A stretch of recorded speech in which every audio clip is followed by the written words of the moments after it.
Espíritu Santo, palabra en acción, tu casa.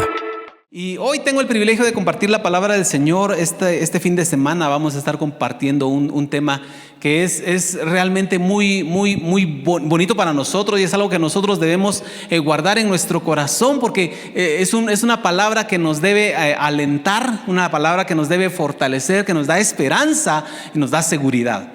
Y vamos a hablar hoy de este tema que dice así. Voy a pedir que pongan ahí el nombre en la pantalla.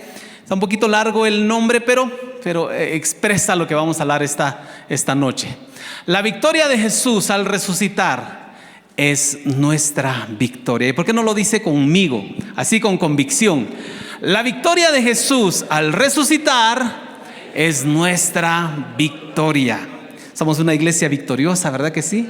Y no solo palabra en acción. La iglesia de Cristo, la verdadera iglesia, es una iglesia victoriosa porque está fundada sobre la victoria de Cristo. No es la victoria de cualquier humano, no es la victoria de cualquier ejército terrenal, es la victoria del Rey de Reyes y Señor de Señores, que nos da a nosotros la garantía. Es el Señor. Quiero que me acompañe, por favor, entonces a la Escritura. Vamos a iniciar leyendo un pasaje que está en Juan capítulo 21. Y vamos a leer los versículos desde el 1 al 14. Quiero que por favor me acompañe ahí en la lectura. Dice la palabra del Señor. Después de esto, Jesús se manifestó otra vez a sus discípulos junto al mar de Tiberias. Y se manifestó de esta manera. Estaban juntos Simón Pedro, Tomás, llamado el Dídimo, Natanael, el de Caná de Galilea, los hijos de Zebedeo y otros dos de sus discípulos. Simón Pedro les dijo, voy a pescar. Ellos le dijeron, vamos nosotros también contigo. Fueron y entraron en una barca, y aquella noche no pescaron nada. Cuando ya iba amaneciendo, se presentó Jesús en la playa, mas los discípulos no sabían que era Jesús, y les dijo, hijitos, ¿tenéis algo de comer? Le respondieron, no. Él les dijo, echad la red a la derecha de la barca y hallaréis. Entonces la echaron, y ya no la podían sacar por la gran cantidad de peces. Entonces aquel discípulo a quien Jesús amaba dijo a Pedro, es el Señor. Simón Pedro, cuando oyó que era el Señor, se ciñó la ropa porque se había despojado de ella y se echó al mar.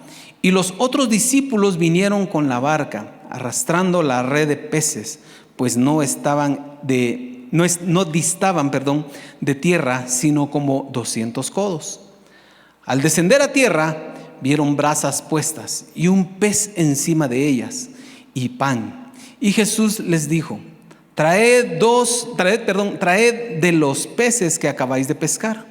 Subió Simón Pedro y sacó la red a tierra, llena de grandes peces, 153. Y aun siendo tantos, la red no se rompió.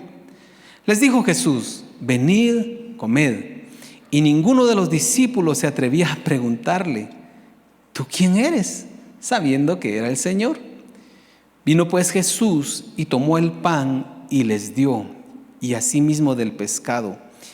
Esta era ya la tercera vez que Jesús se manifestaba a sus discípulos después de haber resucitado de los muertos. La resurrección de Jesús es un tema tan importante para nuestra fe, para la fe cristiana. De hecho, hay dos eventos, podríamos decir, dos elementos que los cristianos debemos considerar todo el tiempo.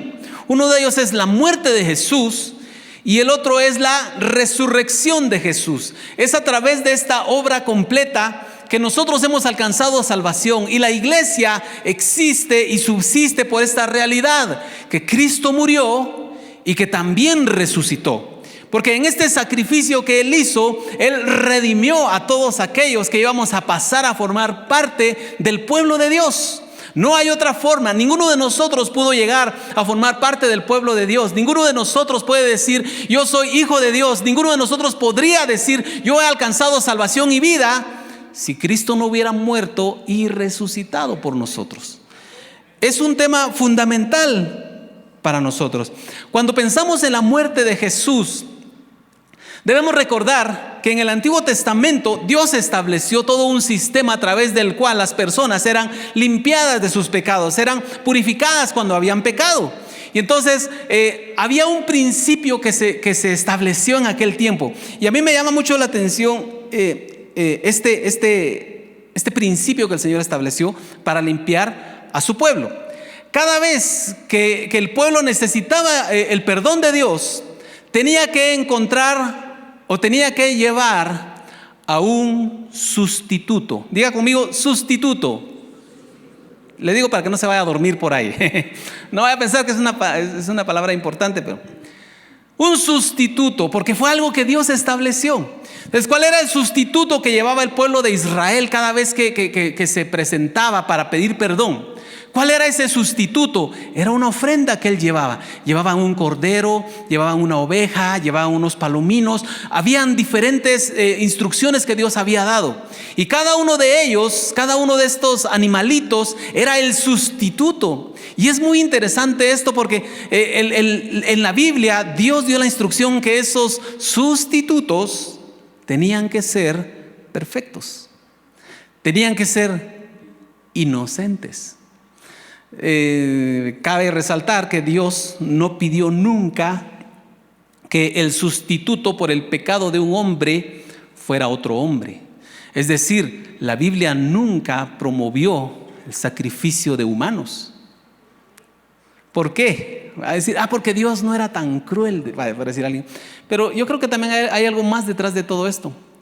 Porque ¿quiénes fueron los que pecaron? ¿Quiénes eran los pecadores? Los hombres. Y cualquiera que hubiera llegado y hubiera dicho, mire, ya con el sacerdote, mire, señor sacerdote, yo traje a mi sustituto para que sacrifique en lugar mío, traje a mi suegra. No, creo que nunca se hubiera dado. Y las suegras dicen, ay, gracias a Dios. No había posibilidad de que un humano fuera sustituto por otro humano. ¿Por qué? Porque los dos humanos tenían la misma condición de pecado. Entonces tenía que ser una víctima inocente, en la que tomaba el lugar del culpable. Pero fíjense que eso fue exactamente lo que hizo Cristo por nosotros. Cristo tomó nuestro lugar en aquel sacrificio. Él que era inocente completamente, Él que era perfecto completamente, Él que nunca cometió pecado, Él tomó nuestro lugar. Él fue el sustituto por cada uno de nosotros. Y Él fue el que pagó ese precio. Y entonces, a través del pago que Jesús hizo con su sangre, nosotros fuimos redimidos. Y ese fue el precio por nuestra libertad. Por eso es que ahora nosotros podemos decir que tenemos la libertad de acercarnos a Dios. Nosotros fuimos redimidos de la maldición de la ley. Fuimos redimidos de todo lo que venía para con nosotros, de la condenación. Él nos redimió porque Él dio su vida por nosotros. Pero oiga, no solamente dio su vida, porque entonces encontramos aquí lo que nosotros como iglesia también celebramos, y es que Él, después de dar su vida, Él resucitó. Cristo resucitó. Y mire, ocurrieron muchas cosas cuando Él resucitó. Y quiero que vea la siguiente diapositiva. Mire lo que pasó con la resurrección de Jesús. Con su resurrección, Él dio una prueba de su divinidad. Fíjese que cuando Él estaba acá en la tierra, Él no tenía ningún problema en decir que Él era Dios. Él decía, yo soy el Hijo de Dios. Él decía, el Padre y yo uno somos. Y fíjese que, no sé si usted ha notado esto, yo sé que usted lo sabe, pero ¿quién más en la tierra tenía la potestad de perdonar pecados sino solo Dios? Pero Jesús acá en la tierra también perdonaba pecados y le decía a las personas, tus pecados te son perdonados, tus pecados te son perdonados. Hace unas semanas, Pastor César decía, Jesús aún en la cruz le prometió a aquel hombre que estaba al lado de él que iba a estar en el paraíso junto con Jesús. ¿Quién podía hacer eso sino Dios? Ahora, cualquier hombre hubiera podido decirlo, ¿verdad que sí? Actualmente se han levantado muchos falsos cristos y se atreven a decir: yo soy la encarnación de Dios. Pero todos estos que se han levantado después de Jesús, o incluso antes de Él posiblemente, cualquiera que se levante, cualquier hombre podría decir: yo soy Dios, yo soy el Cristo, yo soy, y podría decirlo. Pero sabe que han pasado muchos con esa idea y han muerto y pasaron a la historia como grandes farsantes. ¿Verdad que sí? Pero Jesús, dice la Biblia, que Él fue levantado por el poder del Espíritu Santo. Y yo le voy a decir algo: ¿será que el Espíritu Santo tenía, o Dios tenía, la responsabilidad de levantar de entre los muertos a un loco por ahí, perdón por lo que digo, ¿verdad? A un loco por ahí que andaba diciendo que era Dios sin ser Dios. ¿Será que el Espíritu Santo lo hubiera hecho? ¿Será que Dios lo hubiera hecho? ¿Dios le hubiera dado su respaldo a alguien que andaba diciendo tales cosas? Si no era Dios, Dios no lo hubiera hecho. Ahí se hubiera quedado en la tumba y fuera un lugar turístico tal vez. Ahí estuvieran sus huesos. Pero el hecho de que Dios levantó a Jesús de entre los muertos manifiesta, es el respaldo de que todo lo que Jesús decía era verdad, que Él es Dios. Y por eso es que nosotros le adoramos, y por eso decimos: no hay otro nombre como el nombre de Jesús. Porque Él resucitó, eso demuestra que Él es Dios. Entonces demuestra su divinidad. ¿Qué más demuestra la resurrección de Cristo? Bueno, ¿qué más nos enseña? Asegura nuestra victoria contra el enemigo. Usted sabe que tenemos un enemigo y nosotros estábamos por el pecado vendidos al enemigo y éramos presa del enemigo. El enemigo era, se oye feo, pero en un tiempo, y sin nosotros decirlo, el enemigo era nuestro Dios con D minúscula, porque le servíamos. Pero Cristo, con su resurrección, demostró que Él pudo vencer al enemigo, darnos a nosotros esa victoria. Quiero que me acompañe por favor a Colosenses capítulo 2, versículos, vamos a leer del 13 al 15. Dice la palabra de Dios: y a vosotros, estando muertos en pecados y en la incircuncisión de vuestra carne, os dio vida juntamente con Él, perdonándoos todos los pecados, anulando el acta de los decretos que había contra nosotros, que nos era contraria, quitándola de en medio y clavándola en la cruz. Mire, esa es la bendición que nosotros recibimos, esa es la libertad que nosotros recibimos. Pero ¿cómo es que la recibimos y cuál es la garantía de que sí tenemos esa libertad? Porque dice: y despojando a los principados y a las potestades, los exhibió públicamente, triunfando sobre ellos en la cruz. Jesús, a través de su resurrección, vino y le quitó toda la potestad que el diablo tenía sobre todos nosotros. Y hoy, por la fe en Jesucristo, nosotros podemos tomar esa victoria y podemos estar seguros de que tenemos esa victoria sobre el enemigo. Mire, el diablo puede levantarse y querer decir que nosotros estamos todavía bajo su dominio. El diablo va a querer engañarnos, va a querer desviarnos, pero la iglesia de Cristo tiene asegurada su victoria contra el enemigo, porque su victoria no está basada en sus propias fuerzas, sino en el poder que levantó a Jesucristo de entre los muertos. Esa es la victoria que nosotros tenemos y es la seguridad que nosotros tenemos de la victoria. ¿Qué más nosotros podemos ver de la resurrección de Cristo? ¿Qué más hemos recibido? Bueno, en la misma diapositiva nos da esperanza de una nueva vida. La resurrección de Jesús nos da a nosotros esa esperanza de que ahora podemos vivir no una vida chapuceada, una vida ahí medio remendada. Estábamos mal y ahora estamos no tan mal. No, esa no es la vida que nosotros recibimos. Dice la Biblia que nosotros lo que recibimos en Cristo Jesús es una vida nueva. ¿Cuántos le dan gracias a Dios por eso? Porque Él nos dio una vida nueva. Romanos 6:4, mire lo que dice la palabra del Señor, y si puede acompañarme, si tiene su Biblia por ahí. Dice, porque somos sepultados juntamente con Él para muerte por el bautismo. Y no vamos a explicar esto. Lo que quiero resaltar es esto: a fin de que como Cristo resucitó de los muertos por la gloria del Padre, así también nosotros andemos en vida nueva. Así como Cristo murió y resucitó con un cuerpo glorificado, nosotros hoy podemos tener la seguridad de que nosotros tenemos una nueva vida. Es una nueva clase de vida. No solamente es una vida parecida a la anterior, pero con unos ajustes por ahí. No, es una vida completamente nueva. Es la vida que solamente Dios nos sabe dar. Entonces es una vida diferente. De una vida de maldición pasamos nosotros a recibir una vida de bendición. De una vida dedicada al pecado y condenada a sufrir sus consecuencias, nosotros ahora pasamos a vivir en Cristo una vida preparada para recibir todas las bendiciones del cielo. Esa es la nueva vida que nosotros tenemos y es garantizada por la resurrección de Cristo. ¿Qué más nosotros podemos ver en la resurrección de Cristo? ¿Qué observamos? Mire, la resurrección de Cristo nos garantiza la resurrección futura y la vida eterna.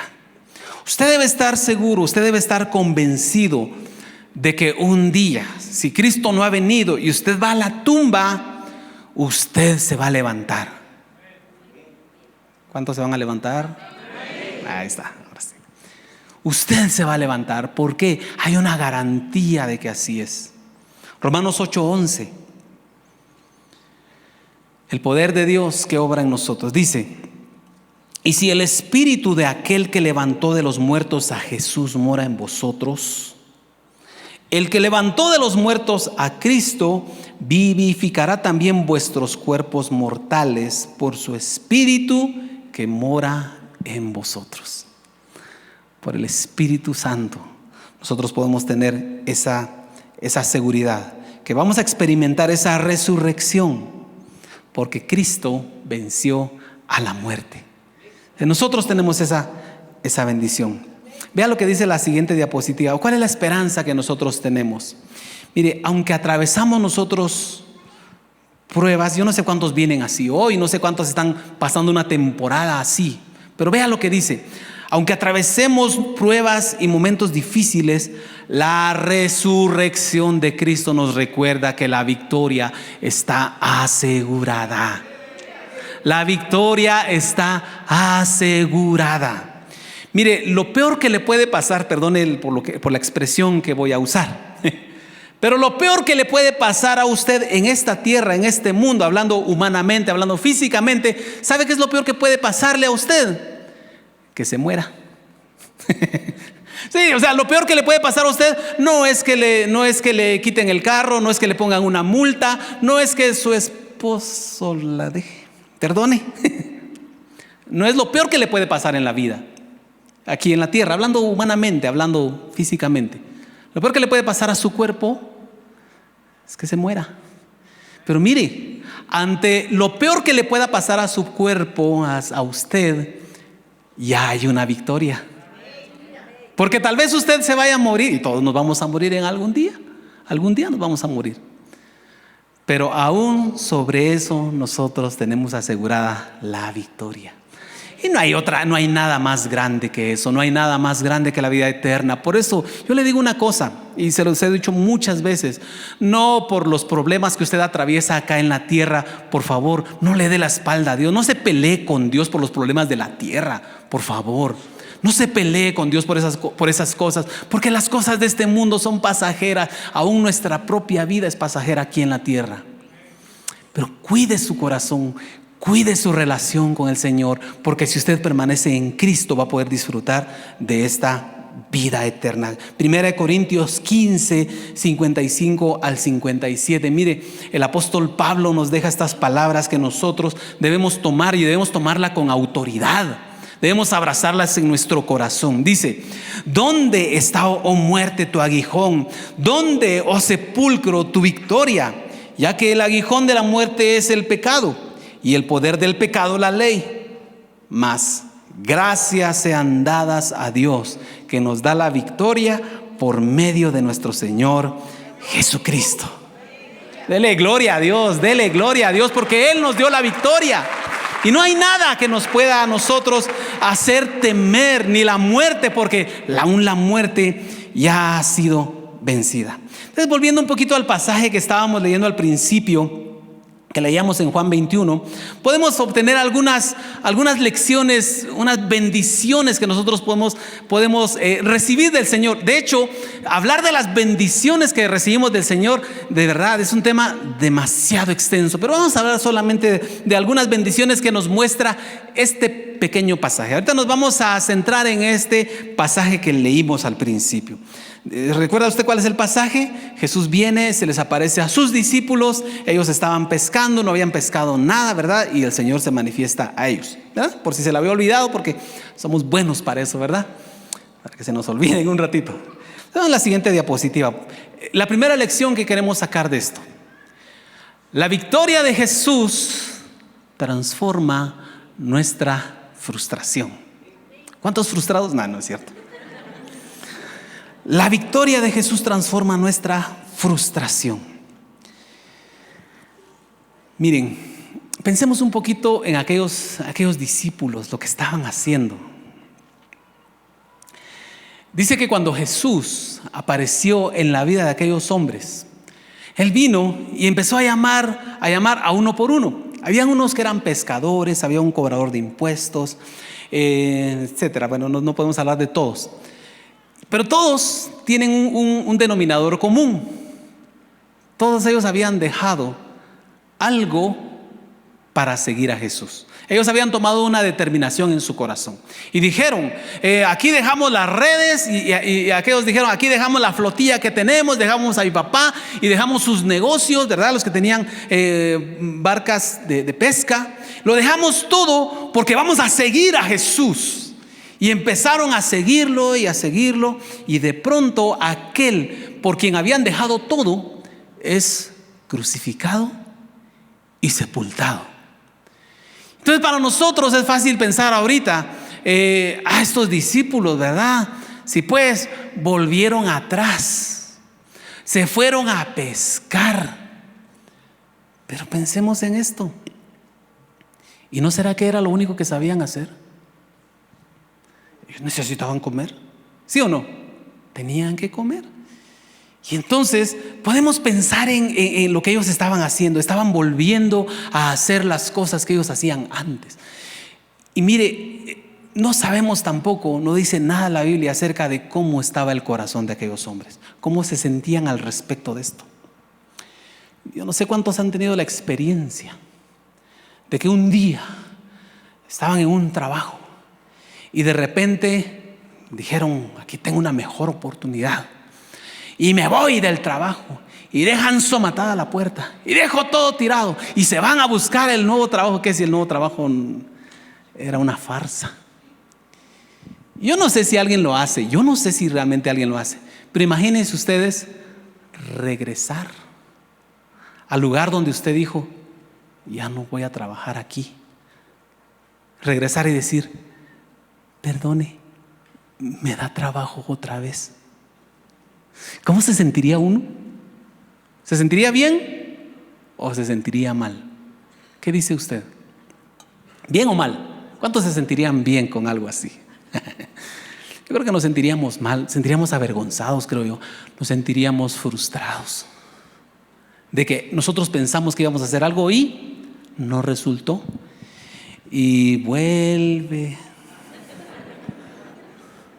Ustedes miraban el Chavo, ¿verdad? Lo sospeché desde un principio. Y volver así con la vergüenza. Pero podemos pensar que eso había en el corazón de aquellos hombres. Tal vez la vergüenza, la frustración de decir, yo me fui siguiendo a alguien que dijo que iba a revolucionar al mundo y ahora está en un sepulcro. Porque ellos pensaron así. Y su corazón tal vez frustrado. Y no podemos nosotros señalar a aquellos hombres. Ellos simplemente estaban haciendo lo que sabían hacer. Yo creo que había una carga en sus corazones. Pero ¿sabe qué es lo que nosotros podemos aprender en este pasaje? Que no importa cómo nos sintamos nosotros, o no importa lo que estemos haciendo, incluso no importa si alguno está considerando por los problemas que está pasando volver atrás, volver a hacer lo que antes hacía, porque es lo único que sé hacer, pecar. Y si alguien tal vez lo está considerando, ¿sabe qué nos enseña esta lección? Que aún en ese momento, si nosotros nos encontramos con Jesús, Él puede sacarnos de esa frustración. Él puede levantarnos de ese lugar. Él puede renovar nuestras fuerzas y darnos un nuevo propósito. Eso es lo que nosotros podemos aprender. Porque en su resurrección nosotros encontramos que no importa cómo esté nuestro corazón, no importa las cosas que nos hayan salido mal, las cosas que nosotros pensemos que no están saliendo como nosotros queríamos, en Él nosotros podemos tener confianza. Porque Él va a dar una respuesta a nosotros. Y viene Jesús y les habla a aquellos hombres que estaban tal vez, miren, pensemos en esto, no solo frustrados por lo que tal vez había pasado en sus vidas, sino también frustrados porque habían pasado toda la noche y no habían logrado pescar nada. Tal vez ya habían perdido la práctica o Dios les quería enseñar algo.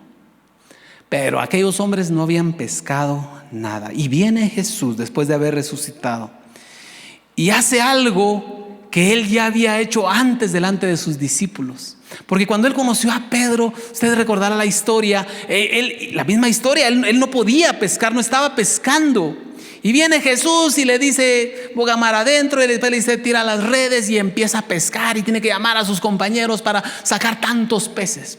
Y viene Jesús, ahora ya resucitado, y les vuelve a decir a aquellos hombres, echen la red una vez más, vuelvan a echar a la derecha y ahí van a hallar. Y vienen aquellos hombres y lo hacen y sacan aquellos peces. Y mire, después de sentirse tan frustrados, el Señor viene y en ese punto creo yo que intencionalmente el Señor viene a recordarles en quién habían creído ellos. Porque ellos habían creído en un Jesús que ellos estaban seguros al principio. Ellos creían que iba a cambiar el mundo, en un Jesús que valía la pena seguir. Y tal vez se les había olvidado. Y viene Jesús y les dice, yo soy el mismo todopoderoso, el poderoso que puede proveer y que puede hacer milagros, que puede levantarlos. Y ellos empiezan a hacer lo que Él le mandó. Por eso que es importante que cuando nosotros nos sintamos así, cuando nosotros estemos en un momento tal vez de frustración, que aprendamos a escuchar la voz de Dios, que le escuchemos a Él, que nos va a dar instrucción. Vea la siguiente diapositiva. Jesús, mire bien lo que dice, Jesús obra en favor nuestro cuando estamos dispuestos a escuchar y obedecer. Aquellos hombres obedecieron. ¿Qué hubiera pasado, me pregunto yo? ¿Qué hubiera pasado si ellos no hubieran hecho caso y no hubieran tirado la red? En este otro pasaje, en este pasaje que leímos de Juan 21, ¿qué hubiera pasado si ellos no hubieran tirado la red? Hubieran escuchado la voz, pero no le hubieran obedecido. Mire, la historia fuera otra. Si hubieran quedado frustrados, hubieran seguido igual. Por eso qué importante es escuchar y obedecer. Segunda bendición, vamos a la siguiente diapositiva. ¿Qué nosotros podemos también entender acá?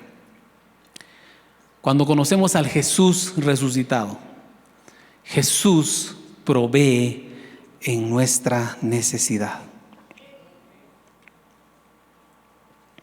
Aquel día, aquellos hombres, después de haber tenido ese encuentro con Jesús resucitado, vieron esa respuesta del Señor, esa provisión del Señor. Dice que pescaron y hasta aparece el número ahí, 153 peces. Y sacaron una buena redada, sería en ese caso, no sé si así se le llama. Sacaron una buena cantidad de peces, lo sacaron de ahí y el Señor proveyó. Pero mire, y no solamente eso. Cuando llegan a la orilla, dice que Jesús ya tenía ahí preparado el desayuno para ellos. Tenía un pescado ahí sobre las brasas y los estaba ahí esperando y tenía pan para darles. Y ellos encontraron ahí una provisión extraordinaria. ¿Cómo hizo Jesús para conseguir ese pez? Tal vez solo lo llamó y el pez brincó del agua, no sé. Jesús es milagroso, Él puede hacer lo que Él quiere. Él puede hacerlo. Basta que nosotros estemos dispuestos a encontrarnos con Él. La siguiente diapositiva, mire, Jesús entonces es el que provee para nuestras necesidades, pero no solamente nuestras necesidades físicas o materiales. Jesús provee también para nuestras necesidades espirituales y emocionales. ¿Por qué? Podemos confiar en que Cristo, que sufrió las cosas más terribles, puede sustentarnos. Tal vez los discípulos pensaban que les estaba yendo mal. Tal vez los discípulos tenían miedo. Tal vez los discípulos se sentían solos, desprotegidos. Tal vez los discípulos pensaban que la situación de ellos era terrible. Pero miren, ninguna situación del ser humano va a ser tan terrible como lo que Cristo experimentó en su sacrificio. Él experimentó toda clase de dolores emocionales, físicos.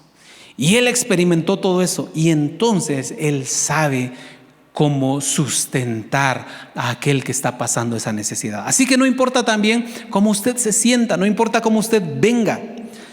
El Señor es el único que puede llenar su corazón. Y vamos al punto número 3. La victoria de Jesús al resucitar renueva la comunión perdida. En este pasaje que leímos al principio, recuerda usted, están ahí, ellos vieron a Jesús y le dice Juan, dice es el Señor, y entonces Pedro se tira al agua y van corriendo y se acercan todos a Jesús. Y aquí ocurre algo extraordinario, y podríamos sacar muchas lecciones solamente de esta porción del pasaje. Pero aprendemos ahí que Jesús, al resucitar, estaba viendo un campo para la reconciliación con Dios mismo. Y Él lo manifiesta con sus discípulos. ¿Qué era lo que él tenía cuando ellos se acercaron a la orilla? Dice que ya tenía un pescado ahí, ya tenía pan, ya tenía todo listo para tener una comida con ellos. ¿Sabía usted que la comida es una de las actividades que nosotros hacemos que más nos une con otras personas? Cuando nosotros comemos con otras personas, como que agarramos más confianza. De hecho, nosotros comemos con personas con las que tenemos mucha confianza. No sé si a usted le pasó alguna vez o se lo dijeron alguna vez, pero yo recuerdo una expresión que se usaba en mis tiempos. Cuando alguien llegaba así con mucha confianza con uno y le hacía una broma a uno, un chiste, le decían: ¿ay qué? ¿Ya comimos juntos? Pues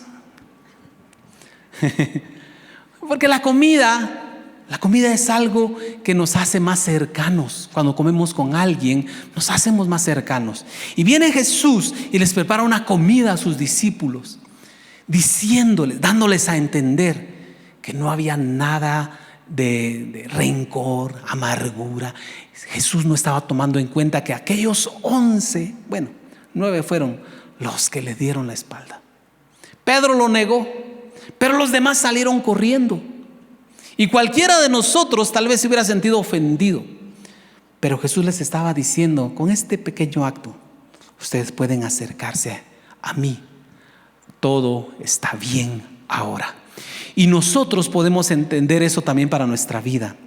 Que ahora que Cristo ha resucitado, Él abrió el camino para que nosotros podamos acercarnos al Padre, para que podamos volvernos a Él. Sabe que la necesidad, y vea lo que dice la siguiente diapositiva, la necesidad más grande que el Señor suplió en sus discípulos fue la de encontrarse con Él. No era la comida que ellos necesitaban, no era sacar peces del mar. Lo que ellos realmente necesitaban era encontrarse con Él, encontrarse con Jesús. ¿Y sabe cuál es la necesidad más grande que tiene el ser humano hoy en día? Es la necesidad de encontrarse con Dios, porque solamente Dios puede transformar la vida de un ser humano. Solamente Dios puede darle una nueva esperanza. Solamente Dios puede darle una nueva vida. Por eso la necesidad más grande del ser humano es encontrarse con Dios. Y Jesús, después de su resurrección, abrió ese camino para que nosotros pudiéramos acercarnos nuevamente a Dios.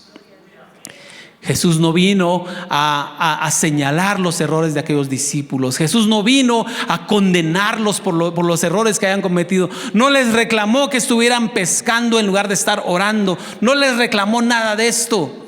Simplemente quería tener comunión con ellos. Y así está el Señor en este tiempo. Así que nosotros podemos entender y con esto estoy concluyendo, la resurrección de Jesús no es solamente un evento del pasado, no es algo que vamos a conmemorar nada más, ¿verdad? Como una fecha, como que fuera el aniversario de algo, como que fuera el día de la independencia de algo, de un país.